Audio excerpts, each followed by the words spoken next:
Hello guys, welcome to my vlog. Ako nga pala si Bill Kabukin. Ngayon ipapakita ko sa inyo ang pangsyam na sikat na halaman na madali lang palaguin sa loob ng bahay dahil hindi na kailangan ng sikat ng araw. Pangsyam, cast iron plant.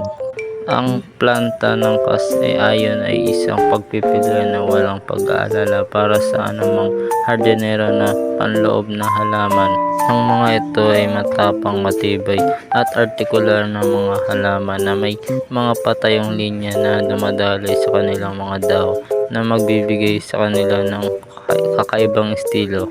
At ang halamang ito ay mainam ding indoor plant dahil ito ay kayang mabuhay kahit anumang klima o kondisyon.